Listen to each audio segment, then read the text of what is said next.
Our attention to forward, please.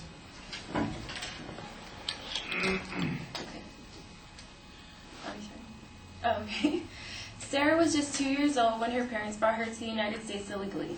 She knew nothing of the lives that her parents once lived in Mexico, but knew once she got ready to graduate high school and start looking for a college, she wouldn't be able to because of her status. Sarah had hoped to become a doctor for the United States Armed Forces, but knew that was going to be a very hard road for her and probably impossible. She always thought of herself as a citizen, and just the fact that the only thing that's stopping her is a little piece of paper. So this is why you need to know the best solution for our immigration crisis. Because about 65,000 eligible DREAM Act students get ready to graduate high school with all their hard work and academic achievements that they have fulfilled, they won't be able to. These missed opportunities not only hurt our youth, but also is creating a loss for America's workforce and society. And one thing that's very clear is that Republican presidential candidates are losing a great amount of Hispanic voters. About 44% of those Hispanic voters voted Republican in 2004. That had dropped to 27% by the year of 2008, and in the 2012 election, it dropped down to about 27%. And the problem that the Republicans are having is their caustic language and position as a party on immigration. And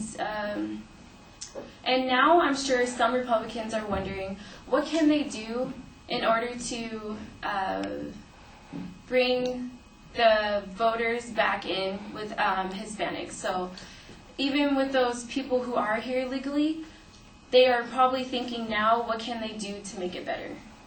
So in this speech, I will argue that you should vote for the DREAM Act. First, I will argue that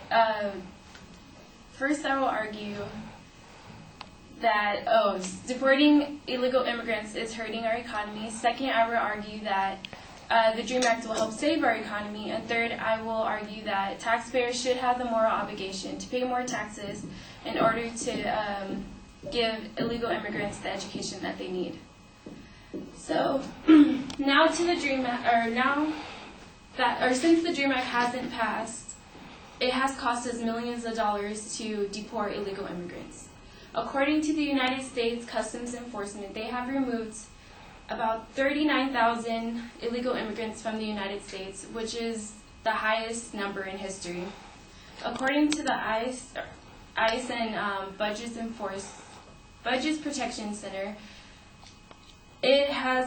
the budgets have increased by 80% since 2005, costing about $17.1 billion to deport the illegal immigrants. And now, if we were going to go under a mass deportation campaign, the cost over 5 years would be about $285 billion. And another thing that's going on with hurting our economy is that we're using that money and we're taking it away from all educational purposes. So about $5,100 fewer dollars are being taken away from every public and private school throughout, from kindergarten all the way to 12th grade. So now that you know that we are having economic problems with deporting, I'm going to go into some solutions that the DREAM Act has provided, saying how it's going to help the economy. The DREAM Act would not only the DREAM Act will help us compete in the global economy. It would also, those individuals who will benefit in the DREAM Act are those individuals that we precisely want in our country.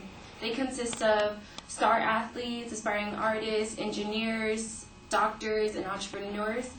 With this, we will add thousands of motivated, multi-talent, and multilingual people into in our country, making our economy better and also creating new jobs. Also, according to the Obama administration, it would not only the DREAM Act will not only boost our economy, but it would also improve our job and workforce, and also education. It would bring up our shortfall of $16 million of the loss of jobs that we have, that have been decreased, and it would.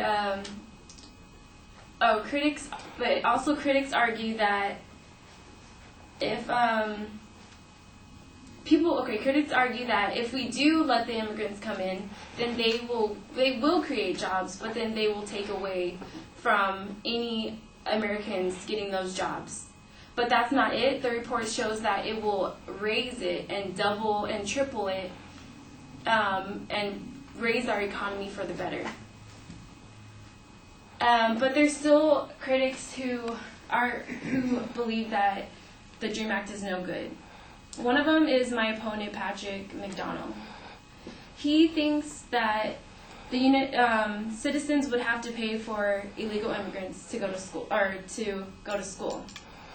But he also thinks that with immigrants being able to come to our country, it's going to leave the United States citizens to have to fight and compete against them for any financial scarce money or resources that we need. But I have to say that my opponent is very wrong.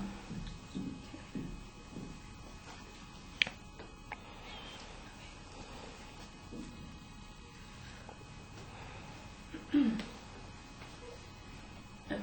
Sorry. You're doing great. Okay. Your opponent is wrong. Yeah. Okay. So he's wrong because not only is the DREAM Act gonna, he's wrong because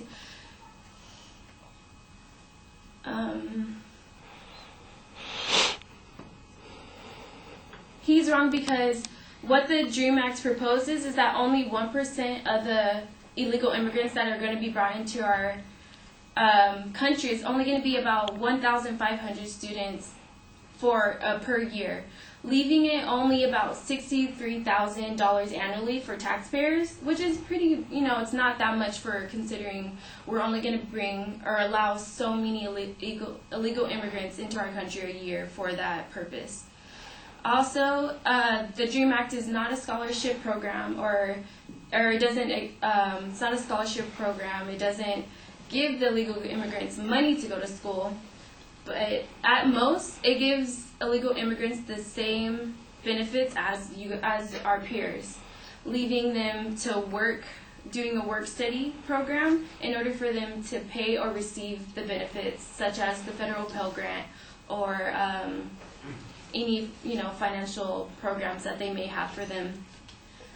So, in conclusion, in my speech, I have argued that you should vote for the DREAM Act. I argued the different reasons for deporting illegal immigrants has hurt our economy. I also have argued that the DREAM Act will help save our economy. And third, I argue that my opponent's viewpoints that are against the DREAM Act towards paying taxes for illegal immigrants. So when it comes down and you think about Sarah, do you think she's going to lower the economy? Do you think she's going to make it worse? Or do you think she's going to excel in what she does and become a doctor for the armed forces and create and add new jobs to our economy to make it better? And if you think she's going to make it worse, then that's on you to think that. But if it were me, and what I think you guys should do is vote for it, because people have dreams and hopes, and crushing them only deprives the citizen dream for people to come in here and do what they feel they want to do. So I think you guys should vote for the DREAM Act. Thank you.